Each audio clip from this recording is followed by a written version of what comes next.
नमस्कार दोस्तों, मैं यशोदा नागपाल आप सभी का स्वागत करती हूँ J C Bose University of Science and Technology YMCA Faridabad के एक और नए पॉडकास्ट में। और आज के पॉडकास्ट में हम बात करेंगे लियोनेल मेसी की प्रेरणादायक कहानी के बारे में। कैसे शारीरिक कमियों को हराकर वह बने दुनिया के सबसे प्रसिद्ध फुटबॉलर। लियोनेल मेसी की कहानी भी एक ऐसे इंसान की कहानी है जो अपने जीवन की सारी बाधाओं को पार करते हुए दुनिया के सबसे महान फुटबॉल खिलाड़ी बने। दोस्तों, यह मोटिवेशनल स्टोरी लियोनेल मेसी के जीवन की है, जिन्होंने अपनी खराब वित्तीय पृष्ठभूमि, शारीरिक अक्षमताओं और संसाधनों की कमी पर विजय प्राप्त कर अपने आप को दुनिया का सबसे महान फुटबॉल खिलाड़ी बनाया। लियोनेल मेसी का जन्म 24 अक्टूबर 1987 को अर्जेंटीना में हुआ था। मध्यम वर्गीय परिवार में जन्मे मेसी का आरंभिक जीवन प्राय अभाव में ही बीता।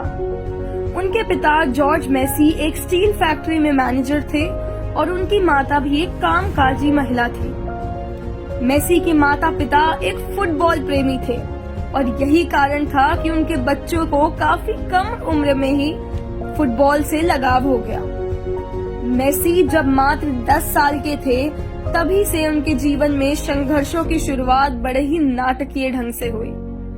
लियोनेल मेसी जब 10 वर्ष के थे तब उन्हें पता चला कि उनके शरीर में विकास हार्मोन की बड़ी भारी कमी है, जिसके कारण उनके शरीर का विकास रुक गया है। 10 वर्ष की तुलना में ही मेसी अपनी उम्र के बच्चों के ही नहीं बल्कि अपनी से कम उम्र के बच्चों की तुलना में भी काफी छोटे और नाजुक थे। अपने बच्चे को इस असमानताओं में देखकर जब मेसी के परिवार वालों ने डॉक्टरी सहायता ली तो यह पाया कि मेसी के शरीर में ग्रोथ हार्मोन की बड़ी भारी कमी है, जिसके कारण उनका विकास रुक गया है और इस विकास की प्रक्रिया को पुनः शुरू करने के लिए उन्हें हर महीने ग्रोथ हार्मोन इंजेक्शंस देने की आवश्यकता है। पर इस इंजेक्शन को देने का खर्चा 900 से $1000 प्रति माह था। दोस्तों, मेसी के माता पिता की आर्थिक हालत इतनी अच्छी नहीं थी कि वे प्रत्येक महीने इतनी रकम सिर्फ उनके इलाज पर खर्च कर सके। इस घटना के बाद मानो ऐसा लग रहा था कि मेसी का करियर शुरू होने से पहले ही खत्म हो जाएगा। पर यह तो छोटे से मेसी की जीवन की संघर्षों की शुरुआत थी।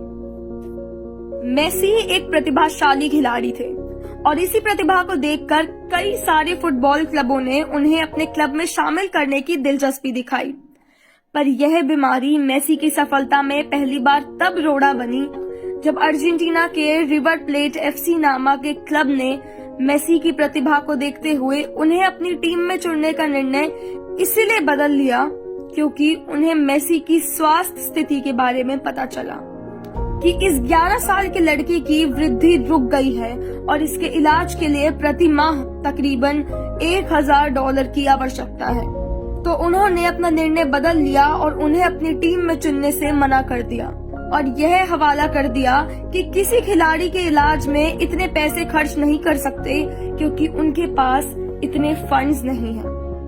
मेसी एक प्रतिभावान खिलाड़ी थे और इस समय एक शारीरिक कमी ने उनका सब कुछ छीन लिया था। जिस खिलाड़ी को अपने क्लब में शामिल करने के लिए बड़े प्रतिष्ठित फुटबॉल क्लब्स आपस में होड़ लगाते थे, आज उसी खिलाड़ी की शारीरिक कमी के कारण कोई भी उसे स्वीकार नहीं करना चाहता था। दोस्तों, यह घटना किसी को भी हतोत्साहित कर सकती है, फिर भी मेसी ने कभी हार नहीं मानी और इन चुनौतियों के बीच उन्होंने कभी आत्मसमर्पण नहीं किया और ना ही अपने आप को कमजोर होने दिया। इन सब चुनौतियों के बावजूद मेसी ने खुद को टूटने से बचाए रखा और अपनी प्रतिभा पर विश्वास रखते हुए खुद को आशावादी बनाए रखा। मेसी ने लगातार फुटबॉल में कई रिकॉर्ड्स तोड़े हैं, जैसे कि 2 विश्व cup, 2 UEFA super cup, 3 champions league, 6 La Liga league और 2011 में फोर्ब्स के मुताबिक मेसी की संपत्ति $110 मिलियन से अधिक की थी और फोर्ब्स के नए आंकड़े के अनुसार 2019 में मेसी सैलरी के मामले में दुनिया में सबसे ज्यादा कमाई करने वाले एथलीट भी रह चुके हैं। लियोनेल मेसी के जीवन से हमें यह सीख मिलती है कि कैसे मनुष्य अपने दृढ़ संकल्प और कौशल के आधार पर अपने जीवन की बाधाओं को पार करता हुआ एक सफल इंसान बन सकता है। और मेसी के व्यक्तित्व से हमें यह सीख मिलती है कि हमें अपनी कमियों के बजाय अपनी खूबियों पर ध्यान देने की आवश्यकता है। और जब आपके जीवन में कभी बुरा वक्त आए तो उसे घबराने के बजाय उसके समाधान की चिंता करनी चाहिए। और ऐसे दिलचस्प पॉडकास्टों के लिए हमारे साथ बने रहिए। धन्यवाद।